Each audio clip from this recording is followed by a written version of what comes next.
وقضى ربك ألا تعبدوا إلا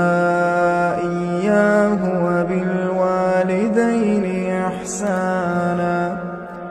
إما يبلغن عندك الكبر أحدهما أو كلاهما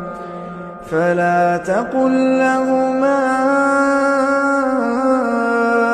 أف ولا تنهرهما وقل لهما قولا كريما واخفض لهما جناح الذل من الرحمة وقل